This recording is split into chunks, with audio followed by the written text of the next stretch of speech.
পুলসিরাত হল জান্নাতে পৌঁছানোর একমাত্র পথ।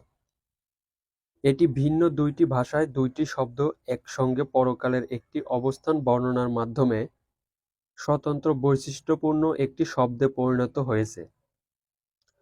পুলসিরাত কি? কি ঘটনার সঙ্গে এটি সম্পর্কিত? পুলসিরাতের পরিচয়। পুল শব্দটি ফার্সি, এর অর্থ সেতু। সিরাত শব্দটি আরবি শব্দ, এর অর্থ হল রাস্তা বা পথ। জাহান্নামের ওপর নির্মিত সেতুকে পুলসিরাত বোঝানো হয়েছে। হাশরের ময়দানে জান্নাত ও জাহান্নামকে হাজির করা হবে। জাহান্নামের ওপর স্থাপন করা হবে পুলসিরাত। এর শেষ প্রান্তে থাকবে জান্নাত। এটি হাশরের ময়দান থেকে জান্নাত পর্যন্ত বিস্তৃত থাকবে।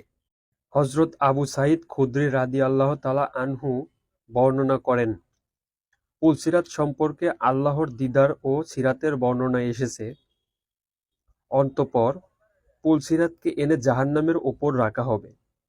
আমরা বললাম, হে আল্লাহর রাসূল, পুলসিরাত কি? তিনি বললেন, পুলসিরাত বড় পিচ্ছিল হবে, তার ওপর আকশি ও আকরা থাকবে, আরও থাকবে প্রশস্ত কাঁটালো যার কাঁটাগুলো হবে বাঁকানো। এ ধরনের গাছ নাজদ এলাকায় হয়ে থাকে। সাধারণ কথা কাঁটাদার গাছ বলা হয়। মুমিন তার ওপর দিয়ে চোখের পলকে বিদ্যুতের ন্যায় বাতাসের মতো ও উন্নত মানের দ্রুতগামী ঘোড়ার মতো দৌড়ে পার হয়ে যাবে। কিছু নিরাপদে নাজাতপ্রাপ্ত হবে, আবার কেউ আঁচড় খেয়ে নাজাত পাবে, আর কেউ খামচি খেয়ে জাহান্নামে প্রবেশ করবে। ইমাম গাজলী রাহমাতুল্লাহি আলাইহি বলেন, পুলসিরাত হল জাহান্নামের ওপর প্রলম্বিত সেতু, যা তলোয়ারের মতো ধারালো এবং চুলের চেয়েও সূক্ষ্ম হবে। কাফির ও পাপাচারীরা পুলসিরাতের পুল হতে নিচে পড়ে যাবে। সেখানে জাহান্নাম অবস্থিত থাকবে, আর মহান আল্লাহর ঈমানদার বান্দাগণ এক নিমিষে চোখের পলকে বিদ্যুতের গতিতে পুলসিরাতের পথ পাড়ি দিয়ে জান্নাতে প্রবেশ করবে। একমাত্র প্রকৃত মুমিনরাই পুলসিরাত পার হতে পারবেন।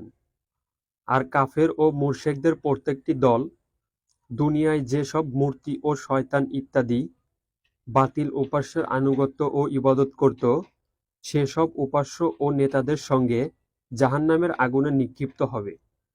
এ সম্পর্কে কুরআনুল কারিমে আল্লাহ তাআলা ঘোষণা করেন, তোমাদের মধ্যে এমন কেউ নেই যে তথায় পৌঁছাবে না। এটা আপনার রবের সুনিশ্চিত সিদ্ধান্ত। অতঃপর আমি পরহেজগারদের মুক্তি দেব, আর জালেমদেরকে সেখানে নৌমত অবস্থায় ছেড়ে দেব।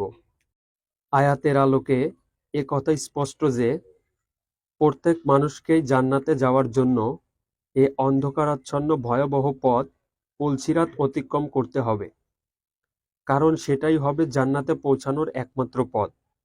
প্রত্যেক মানুষকেই এ পুল অতিক্রম করার পরীক্ষার সম্মুখীন হতে হবে। যারা বিনা বাধায় তা অতিক্রম করতে পারবে, কেবল তারাই জান্নাতবাসী হবে। যারা বিনা বাধায় পুলসিরাত অতিক্রম করতে পারবে, তারাই কেবল সফল। কেননা পুলসিরাতের পরও জান্নাতের অবস্থান।